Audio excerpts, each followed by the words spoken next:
आज का मुद्दा। कोरोना केसेस काफी तेजी से बढ़ रहे हैं और आज लगातार दूसरा दिन है जब केसेस 4 लाख को क्रॉस कर चुके हैं। ऐसे में मास्क सबसे बड़ा हथियार है इस महामारी से बचने के लिए। और आप प्रण लीजिए कि जब तक ये महामारी है आप मास्क जरूर पहनें। हम इसलिए आपसे बार बार कह रहे हैं कि मास्क पहनिए। हमने इसको लेकर एक मुहिम भी शुरू की है, #मास्क पहनो इंडिया। मास्क पहनिए, सुरक्षित रहिए।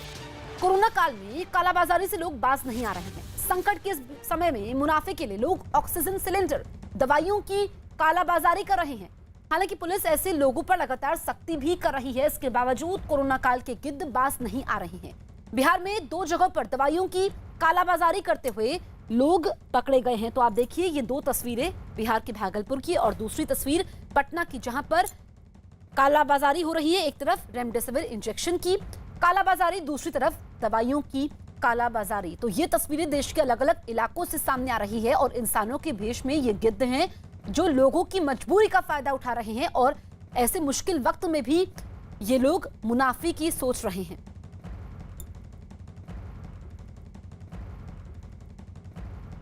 दिल्ली के ग्रेटर कैलाश में पुलिस ने मेडिकल उपकरण और ऑक्सीजन कॉन्सेंट्रेटर की कालाबाजारी कर रहे 2 लोगों को गिरफ्तार किया है। पुलिस के मुताबिक आरोपी जामिया नगर इलाके के रहने वाले हैं जो ऊंचे दाम पर लोगों को मेडिकल उपकरण बेच रहे थे। पुलिस ने छापा मारकर इनके पास से 10 ऑक्सीजन कंसंट्रेटर, 3000 से ज्यादा थर्मामीटर के साथ साथ ऑक्सीमीटर और दूसरे सामान भी जब्त किए हैं।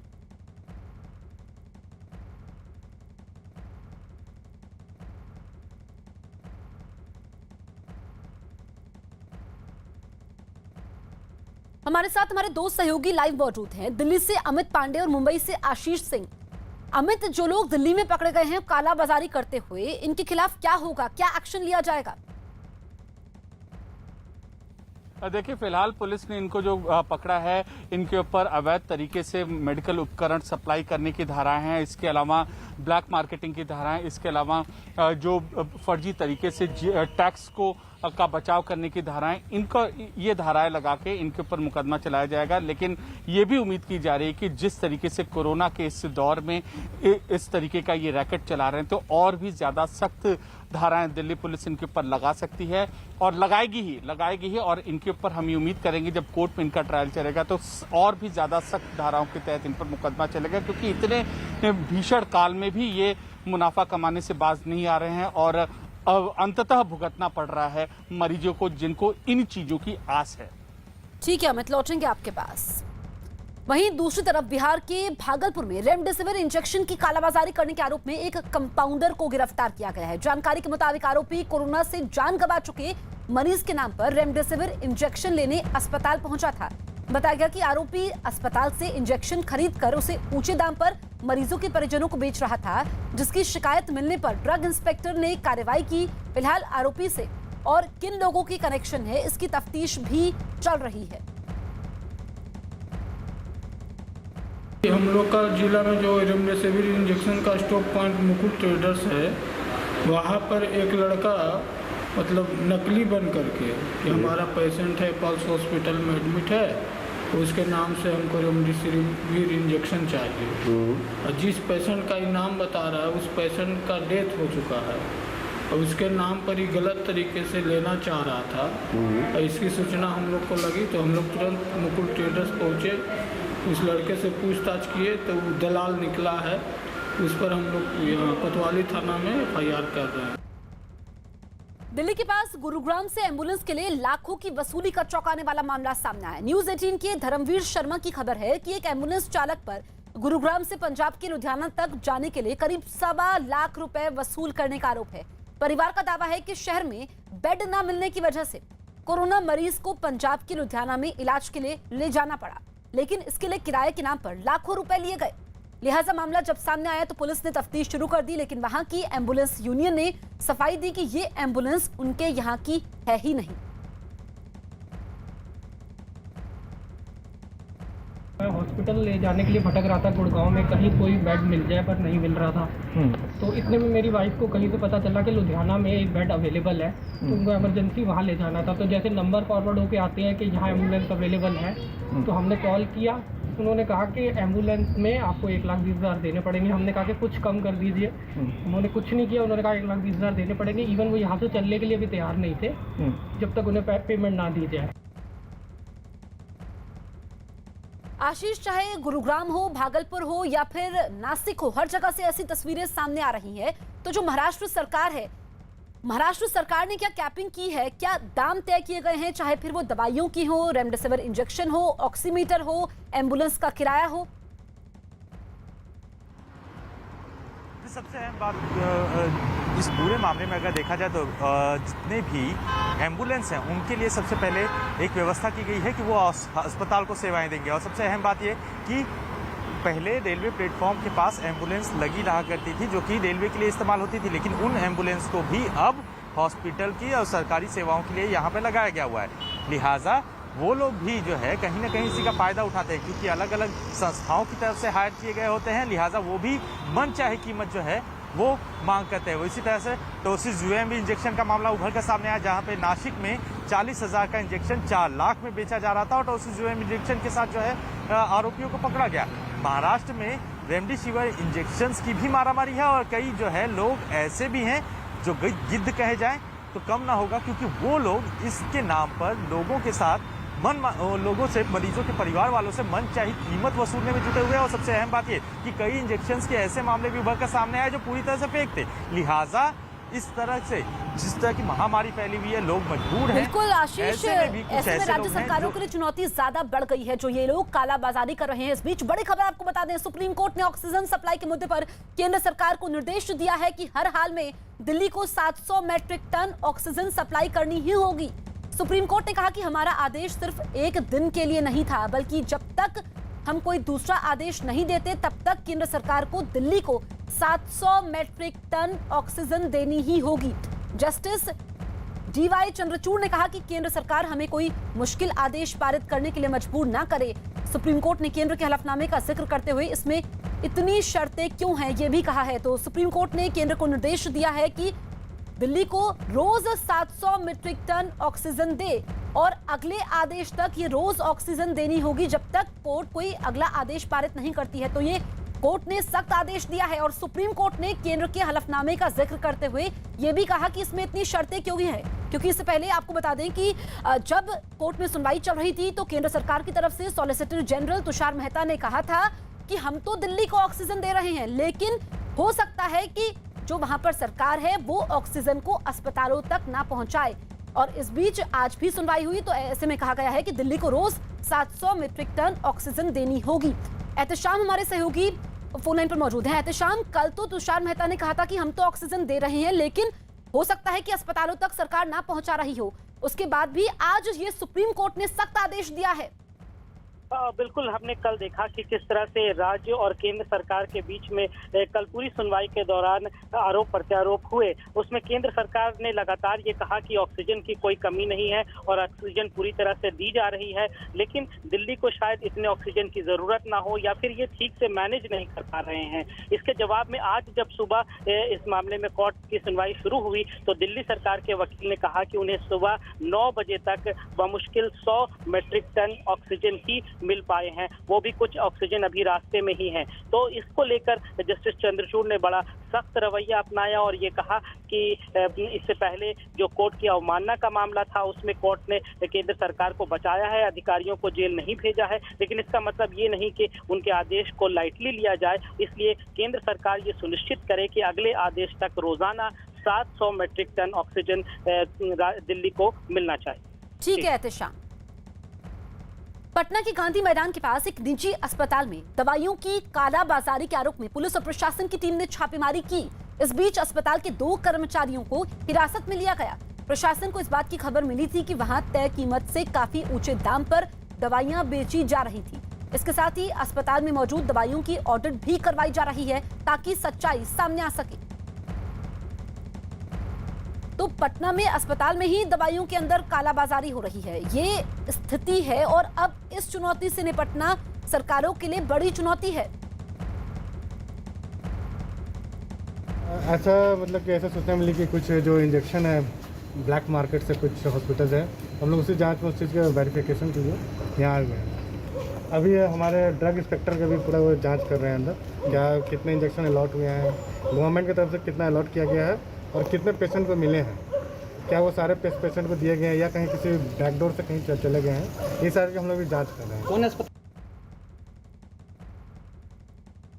अमित, ये एक और चुनौती हो गई है कि हम देख रहे हैं कि या तो अस्पताल का स्टाफ ही अब कालाबाजारी में लिप्त है या फिर अस्पताल के अंदर ही दवाइयों को ऊंचे दाम पर बेचा जा रहा है। ये एक नई चुनौती उभर करके सामने आई है। जी बिल्कुल, एक तरीके की नई चुनौती है ये और इसका पूरा खामियाजा भुगतना पड़ता है कोविड के मरीजों को और इसके लिए संबंधित एजेंसियां लगातार कार्रवाई कर रही हैं। चाहे वो हम बिहार का केस देखें तो ड्रग इंस्पेक्टर, दिल्ली का केस देखें तो दिल्ली पुलिस, महाराष्ट्र का केस देखें तो महाराष्ट्र पुलिस, मध्य प्रदेश का केस देखें तो वहाँ की जो एजेंसी है वो कार्रवाई कर रही है। तो एजेंसियां भी सक्रिय हो गई हैं इस तरीके की मोडस ऑपरेंडी को देखते हुए। और अगर अस्पताल के कर्मचारियों के द्वारा ये घटना सामने आ रही है तो ये बहुत ही गंभीर बात है और इसीलिए अब जो संबंधित एजेंसियां हैं उन्होंने ये भी इसकी भी निगरानी करनी शुरू कर दी। आखिरकार अस्पतालों में कितना माल जा रहा है, कब पहुंचा और उन मरीजों तक किस समय वो पहुंचा है।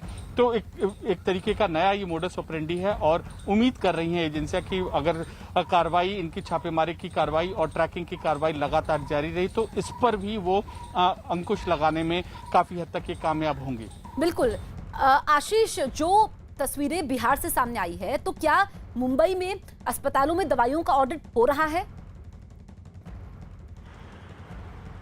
जी, कागजी स्तर पे तो हर चीज ऑडिट है, एम्बुलेंस, ऑक्सीजन, रेमडेसिविर इंजेक्शंस, लेकिन हर जगह पे कालाबाजारी जारी है क्योंकि कागजों की कार्रवाई जो है वो असल जिंदगी में असल जो समस्या है वहाँ पर दिखाई नहीं पड़ रही। जिन्हें इंजेक्शंस की ज़रूरत है, रेमडेसिविर इंजेक्शंस की ज़रूरत है, उन्हें जो है कहीं ना कहीं से ब्लैक मार्केट से ही लेना पड़ रहा है क्योंकि अवेलेबिलिटी आसानी से नहीं हो पाती। वहीं दूसरी तरफ अस्पताल में ऑक्सीजन की डिमांड इतनी बढ़ी हुई है कि कहीं ना कहीं उसके लिए भी एक तरह से रेट निकाले जाने तय हैं। बेड के लिए पहले से ही कई प्राइवेट हॉस्पिटल्स जो हैं वो अपनी कहा जाए कि बेड ऑक्यूपाइड है। जब रेट बढ़ जाता है तो ऐसे में कोई नया मरीज आता है तो उससे वो रेट वसूला जाता है और आखिरकार बेड मुहैया कराया जाता है। मजबूरी का फायदा उठाने वाले कई जो है कालाबाजारी भी हैं, कई एम्बुलेंस के लोग भी हैं जो कि लगातार केवल 2 मीटर का रास्ता अगर तय करना हो किसी एक अस्पताल से दूसरे अस्पताल तक जाने के लिए तकरीबन उसके लिए 25 से 30 हज़ार रुपये की मांग कर रहे हैं। ये लगातार जो कहा जाए कि कालाबाजारी है वो लगातार जारी है और जो मरीज हैं उसके परिवार वाले परेशान होते हैं, लिहाजा वो हर कीमत देने को तैयार होने के लिए मजबूर होते हैं। तो कागजी कार्रवाई जमीनी हकीकत से बिल्कुल अलग है। ठीक है आशीष, शक्ल इंसानों की लेकिन अक्ल गिद्धों की, चेहरा मनुष्यों वाला लेकिन नियत गिद्धों वाली। है तो देश के ही नागरिक लेकिन गुनाह ऐसे जो देशद्रोह से कम नहीं। हम बात कर रहे हैं उन लोगों की जिन्हें इंसान कहते हुए भी शर्म आती है क्योंकि वो लोग कोरोना मरीजों की उखड़ती सांसों का सौदा करते हैं, वायरस से बेहाल लोगों के आंसुओं की बोली लगाते हैं, दर्द से तड़पते कोरोना मरीजों को देखकर खुश होते हैं। देश मेडिकल इमरजेंसी से गुजर रहा है और इस मुश्किल दौर में देश के कई शहरों में मरीजों के आसपास गिद्धों के गैंग भी घूम रहे हैं। इन गिद्धों के गुनाह देखकर पहले तो आप हैरान रह जाएंगे, फिर खुद से ही ये सवाल करेंगे कि क्या सच में ये हमारे ही देश के लोग हैं जो अपने ही लोगों को सरेआम ऐसे लूट रहे हैं।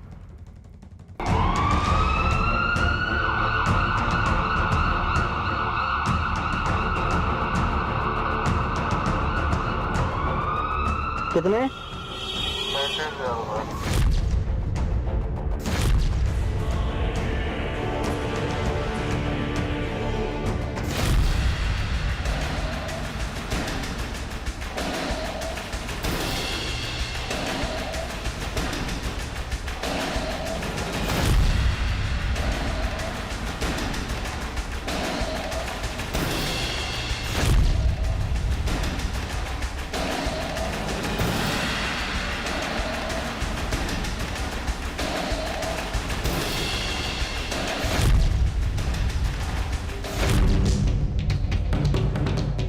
कोरोना महामारी में लोगों का दर्द और आंसू देखकर रूह कांप जाती है, लेकिन इंसानों की शक्ल में कुछ लोग ऐसे भी हैं जो इन्हीं आंसुओं को मुनाफाखोरी का ऑक्सीजन समझते हैं। कोरोना से पीड़ित मरीजों, तीमारदारों और परिवारों को दवा, इंजेक्शन और एम्बुलेंस के नाम पर सरेआम लूटने वालों को न्यूज़ 18 की टीम पूरे देश में बेनकाब कर रही है।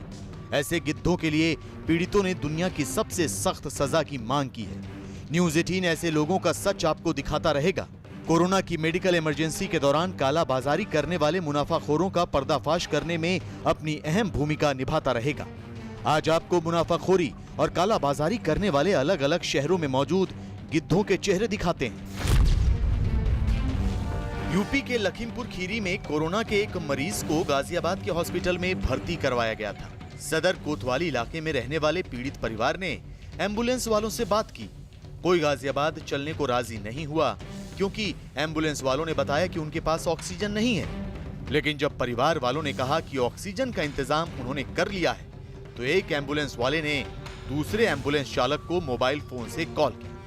इसके बाद देखिए कैसे मरीज की मजबूरी में गिद्ध को अपना मुनाफा नजर आने लगा।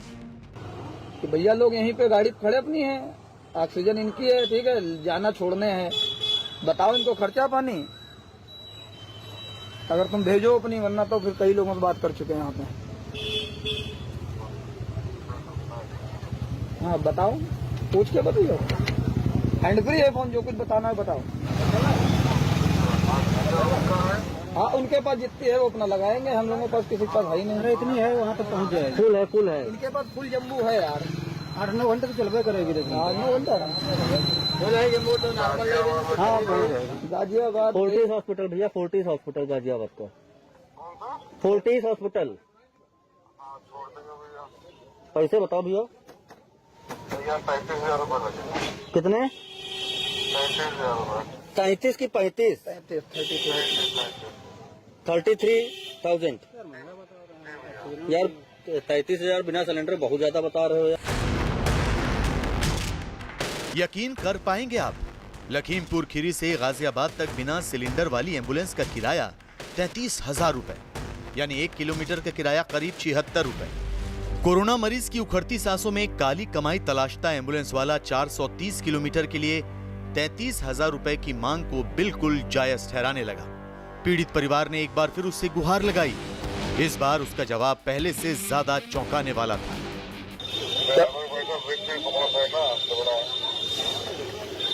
यार 33,000 रुपये तो बहुत ज्यादा है यार। आप भी बताइए भैया, जितना हुआ तो मेरे पास। अब देख लो यार, 33 से पहले तुमने इतना बता दिया, फिर हम लोग कैसे कर पाएंगे यार। 33,000 तो बहुत होता है यार। कितना? 33,000 बता रहे हो ना आप? जी भैया। तो यार देख लो, 33,000 तो बहुत पैसे हुए। अरे भैया गाड़ियाँ तो लखनऊ लोग जाने वाले 30,000 रुपये ले, लेकिन अब तो भैया लखनऊ 33,000 रुपये ले रहे हो तुम? ले रहे हैं लोग। तो यार देखो, हमें लोग से मतलब नहीं, आप बताओ कितना। अरे अपना जो हो जाए बताओ इनको, साफ सुथरी, वरना ये आगे देखो। हाँ 30,000 रुपये हो जाएगा। 30 में? उससे कुछ और गुंजाइश नहीं करोगे?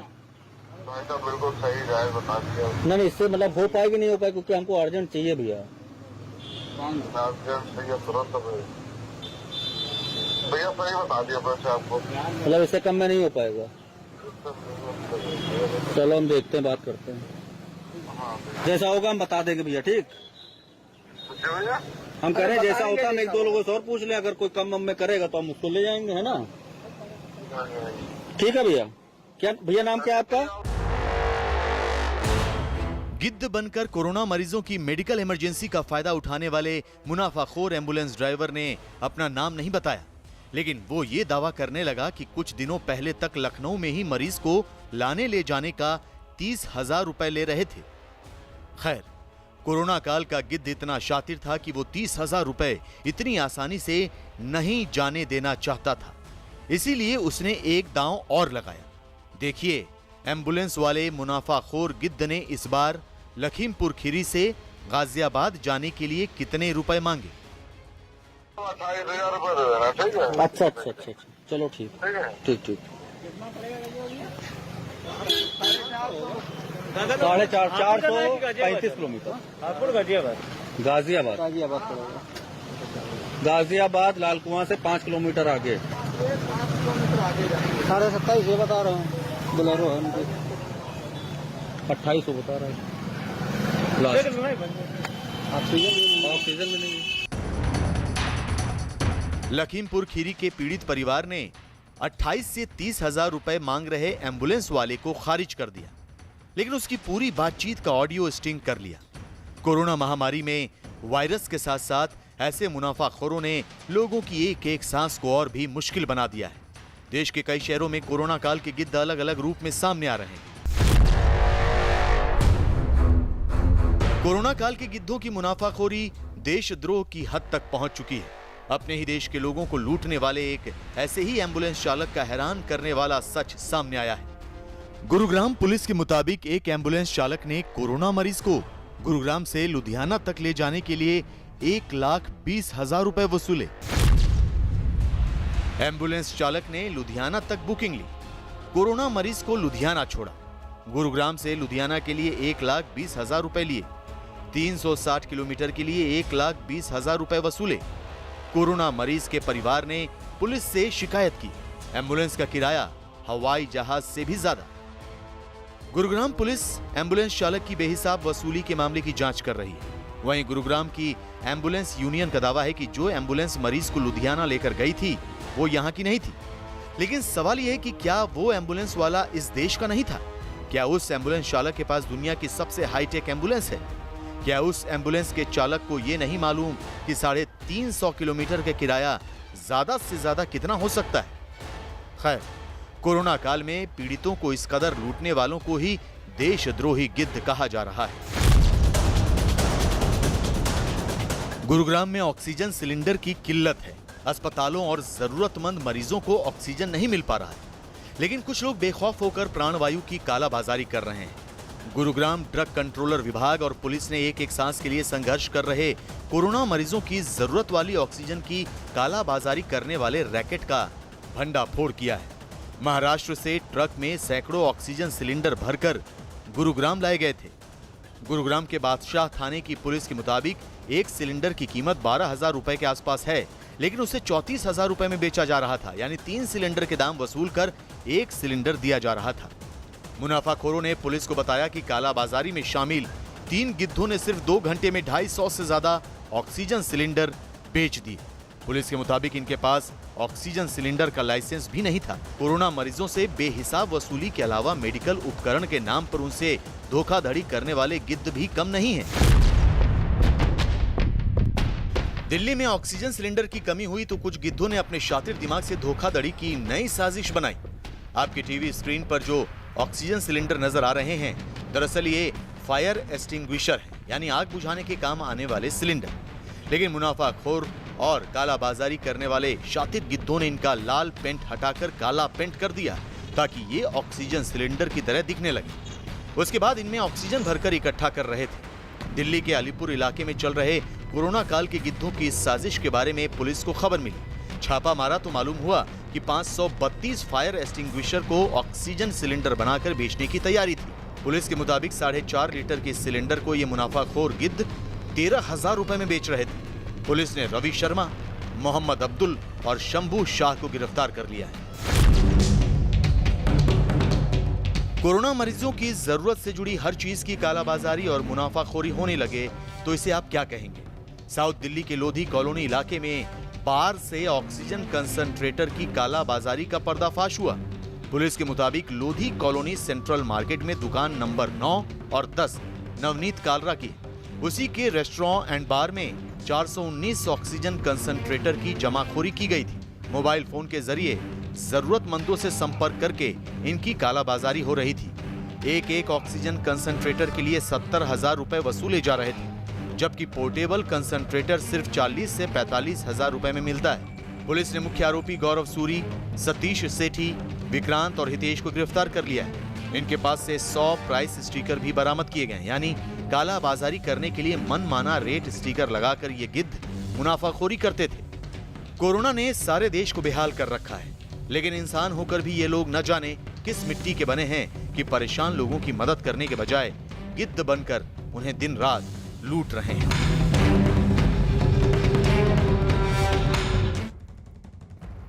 कोर्ट में सुनवाई के समय केंद्र की ओर से पेश सॉलिसिटर जनरल तुषार मेहता ने देश के अलग अलग हाई कोर्ट के आदेशों पर एतराज जाहिर किया। तुषार मेहता ने कहा कि अगर हर हाई कोर्ट केंद्र सरकार को आदेश देने लगेगा तो अफरा तफरी का माहौल बन जाएगा। हर हाई कोर्ट अपनी तरह से आदेश दे रहा है जिसे मैनेज करना मुश्किल हो जाएगा। मेहता कर्नाटक हाईकोर्ट के उस आदेश पर बहस कर रहे थे जिसमें हाईकोर्ट ने केंद्र सरकार को कर्नाटक को 1200 मीट्रिक टन ऑक्सीजन सप्लाई करने को कहा है। कर्नाटक का जिक्र करते हुए सॉलिसिटर जनरल तुषार मेहता ने कहा कि कर्नाटक, दिल्ली, मद्रास समेत कई हाईकोर्ट केंद्र को अलग अलग आदेश दे रहे हैं जिनको केंद्र सरकार हम मैनेज नहीं कर सकती है। इस पर सुप्रीम कोर्ट ने कहा कि केंद्र की ये दलील सही नहीं है। सुप्रीम कोर्ट ने कहा कि कर्नाटक हाईकोर्ट ने गलत फैसला नहीं दिया है बल्कि 1200 मीट्रिक टन ऑक्सीजन सप्लाई का उसका फैसला केंद्र सरकार के आंकलन के मुताबिक ही है।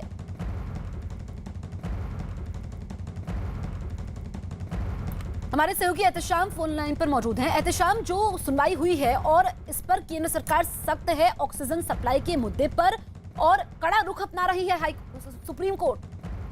बिल्कुल, सुप्रीम कोर्ट ने अभी कुछ देर पहले केंद्र सरकार की उस याचिका को खारिज कर दी जिसमें कर्नाटक कोर्ट के आदेश को चुनौती दी गई थी। कर्नाटक हाई कोर्ट ने आदेश दिया था केंद्र सरकार को कि रोजाना 1200 मीट्रिक टन ऑक्सीजन की सप्लाई कर्नाटक को दी जाए, लेकिन केंद्र सरकार का ये कहना था कि इस तरह से अगर हर हाई कोर्ट, जैसे इससे पहले दिल्ली हाई कोर्ट ने किया है, सुप्रीम कोर्ट ने भी दिल्ली के मामले में किया है, मद्रास हाई कोर्ट ने भी आदेश दिया है, तो ऑक्सीजन सप्लाई को लेकर अगर हर राज्य के जो हाई कोर्ट हैं वो आदेश देने लगेंगे तो इसको मैनेज करना मुश्किल होगा। लेकिन सुप्रीम कोर्ट ने इस दलील को खारिज कर दिया है, याचिका खारिज कर दी है और जस्टिस DY चंद्रचूड़ ने साफ कहा है कि जो हाई कोर्ट है और वहाँ के जज हैं वो वहाँ के लोकल हालात से बेहतर वाकिफ होते हैं, इसलिए जो वो आदेश दे रहे हैं वो तर्कसंगत है, इसलिए सुप्रीम कोर्ट उसमें कोई हस्तक्षेप नहीं करेगा। ठीक है एहतेशाम। कोरोना के मुद्दे पर कांग्रेस अध्यक्ष सोनिया गांधी ने कांग्रेस सांसदों के साथ बैठक की। इस बैठक में लोकसभा और राज्यसभा में कांग्रेस के सांसद शामिल हुए। इस बीच सांसदों ने अपने अपने इलाके में कोरोना के मुद्दे पर किए जा रहे काम की जानकारी दी। तो कई सांसद इस बैठक में शामिल हुए। कांग्रेस अध्यक्ष सोनिया गांधी ने कोरोना के हालात पर चर्चा की है और जो भी सांसद थे वो मौजूद थे, उन्होंने अपने अपने इलाकों की जानकारी दी कि क्या क्या काम उनकी तरफ से लोगों की बेहतरी के लिए किए जा रहे हैं। तो कोरोना के समय में इस मुश्किल वक्त में वीडियो कॉन्फ्रेंसिंग के जरिए ये बैठक हुई जिसमें तमाम सांसद मौजूद थे, लोकसभा और राज्यसभा के, और सोनिया गांधी को इन सभी ने जानकारी दी है। इस वक्त की बड़ी खबर हम आपको बता रहे हैं। कोरोना के मुद्दे पर कांग्रेस अध्यक्ष सोनिया गांधी ने कांग्रेस सांसदों के साथ बैठक की। इस बैठक में लोकसभा और राज्यसभा में कांग्रेस के सांसद शामिल हुए। इस बीच सांसदों ने अपने अपने इलाके में कोरोना के मुद्दे पर किए जा रहे काम की जानकारी दी। तो कोरोना पर कांग्रेस की बैठक, और हम देख रहे हैं कि अब सोशल मीडिया के जरिए भी जो कांग्रेस की यूथ विंग है वो काफी लोगों की मदद कर रही है। और इस बीच ये अहम बैठक वीडियो कॉन्फ्रेंसिंग के जरिए आप देख सकते हैं और ये वर्चुअल बैठक थी जिसमें जानकारी दी गई है। और हमारे सहयोगी विक्रांत फोन लाइन पर मौजूद हैं। विक्रांत, कोरोना के मुद्दे पर यह बैठक थी वीडियो कॉन्फ्रेंसिंग के जरिए, क्या क्या मुद्दे रहे इस बैठक के? देखिए, मुख्य बैठक जो सोनिया गांधी ने बुलाई थी, अपने सभी सांसदों को बुलाया था। लोकसभा और राज्यसभा के जितने भी कांग्रेस सांसद हैं उन सभी को इस बैठक में शामिल होने के लिए कहा गया था और उनके संसदीय क्षेत्रों में किस तरीके से वो लोग काम कर रहे हैं, क्योंकि सरकारी राहत अलग है लेकिन सांसदों का क्या दायित्व है, किस तरीके से सांसद अपने संसदीय क्षेत्र में काम कर रहे हैं, इस सब की रिपोर्ट उन्होंने मांगी। और ये भी कहा कि लोगों को स्थानीय स्तर पर इस समय पूरी मदद सांसद की तरफ से की जाए और जो स्थानीय कार्यकर्ता है पार्टी के वहां पर उन सभी को लोगों की सहायता के काम में लगाया जाए। एक तरीके से कह सकते हैं कि अपने सांसदों से एक फीडबैक लेने की कोशिश कांग्रेस अध्यक्ष सोनिया गांधी ने की है कि वो सांसद अपने क्षेत्रों में किस तरीके से लोगों को राहत पहुंचाने का काम कर रहे हैं। ठीक है विक्रांत, कोरोना के बढ़ते दायरे को रोकना है तो हम सबको सावधानी बरतनी ही होगी। साथ ही महामारी के उन महायोद्धाओं से सबक लेना होगा जो अपनी जान जोखिम में डालकर जरूरतमंदों की मदद कर रहे हैं। कोई टिफिन सेवा के जरिए लोगों तक मुफ्त खाना पहुंचा रहा है, तो कोई मरीजों को ऑक्सीजन कंसंट्रेटर दे रहा है, तो कोई गंभीर रूप से बीमार मरीजों को हौसला देने के लिए उनके बीच रहकर गाना गा रहा है। संकट काल में ऐसे ही सुपर हीरोज की कुछ प्रेरणादायक कहानियां हम आपके लिए लेकर आए हैं जिन्होंने इंसानियत और मानवता को जिंदा रखा है।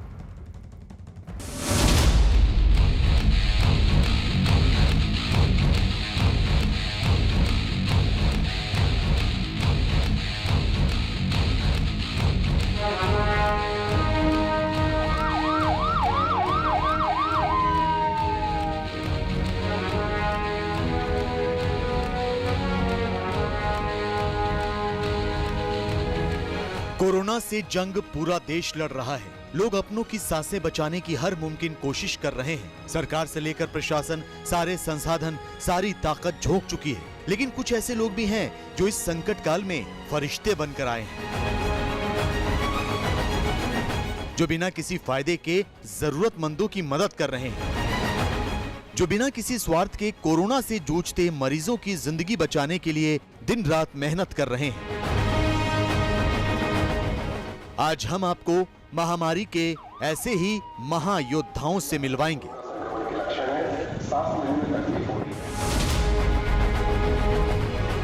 महामारी के बीच लोगों की मदद के लिए खालसा एड इंटरनेशनल एक बार फिर आगे आई है।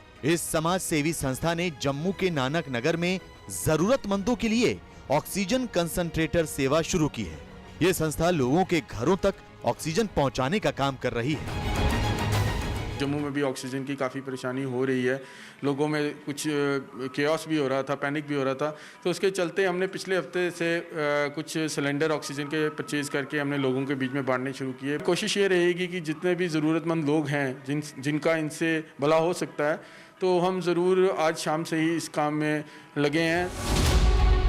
हालांकि जम्मू में फिलहाल ऑक्सीजन की कोई कमी नहीं है, लेकिन कुछ लोगों को घरों में इसकी ज्यादा जरूरत पड़ रही है। खास तौर पर बुजुर्गों को जो अस्पताल नहीं पहुंच पा रहे हैं या फिर किसी कारण से ऑक्सीजन सिलेंडर नहीं ले पा रहे हैं, ऐसे लोगों के लिए खालसा एड ने मदद का हाथ आगे बढ़ाया है।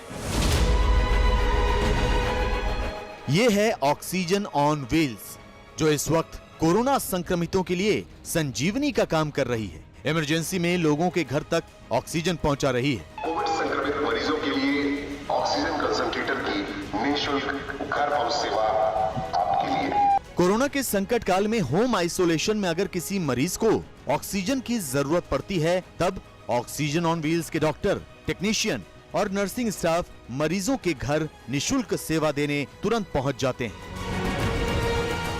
रायपुर स्मार्ट सिटी और नगर निगम ने यहाँ के लोगों के लिए ये वाहन विशेष रूप से तैयार किया है।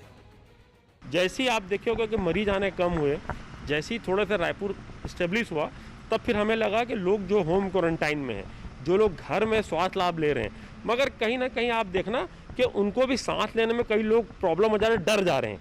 तो ऐसे लोगों के लिए ऑक्सीजन ऑन व्हील्स चालू की गई है, जिसमें बाकायदा 2 डॉक्टर की ड्यूटी है। लगातार वो लोग 10-15 मरीज, जो गरीब मरीज हैं, उनके यहाँ ऑन फोन में जाके वो लोग इलाज कर रहे हैं। कोरोना काल में ऑक्सीजन ऑन व्हील्स के लिए मोबाइल नंबर 8575333339 या लैंडलाइन नंबर 0771405574 पर संपर्क कर मरीज ऑक्सीजन संबंधी मदद ले रहे हैं। अब तक 160 से ज्यादा लोग ऑक्सीजन के लिए संपर्क कर चुके हैं, जिनमें से 45 से 50 लोगों को ऑक्सीजन कंसंट्रेटर मशीन भी दी गई है। हमने उसके लिए एक कॉल सेंटर भी डेवलप किया हुआ है। स्पेशल कॉल सेंटर है, 405554 उसका नंबर है। इसमें आप कॉल कर सकते हैं। जैसे ही आपका कॉल हमको मिलता है, हमारे डॉक्टर्स आपके घर तक पहुंचते हैं, आपका ऑक्सीमीटर से पल्स चेक करते हैं, ऑक्सीजन की मात्रा चेक करते हैं, और उसके बाद यदि उनको ये महसूस होता है कि आपको ऑक्सीजन कंसंट्रेटर की ज़रूरत है, तो वहीं पर आपके घर पर ही ऑक्सीजन कंसंट्रेटर मशीन उपलब्ध कराई जाती है।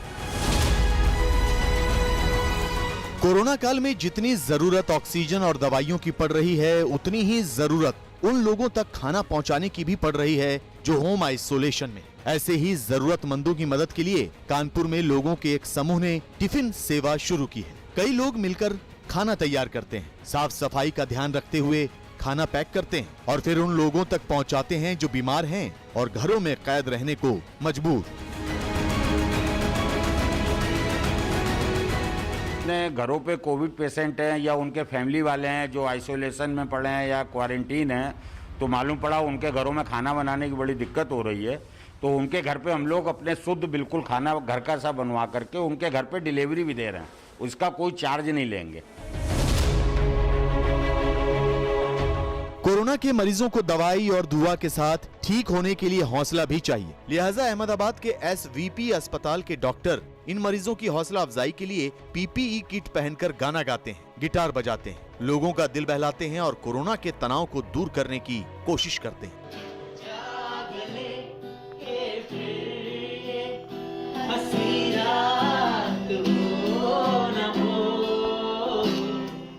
डॉक्टर देवदूत से कम नहीं, लेकिन सोचिए कि मरीजों का इलाज करने के साथ ये देवदूत उनकी हिम्मत बढ़ाने का काम भी कर रहे हैं। पीपीई किट का बोझ उठाए पसीने से तरबतर होकर मरीजों का मनोरंजन कर रहे हैं।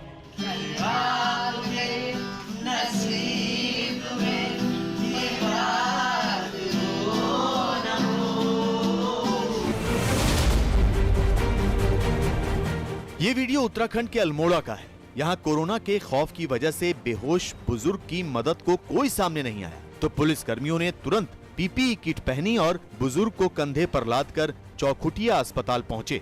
हालांकि बुजुर्ग बच नहीं पाए, लेकिन इन पुलिस वालों ने ये सबक जरूर दिया कि कोरोना से डरने की जगह मानवता के नाते मदद का हाथ आगे बढ़ाना जरूरी है।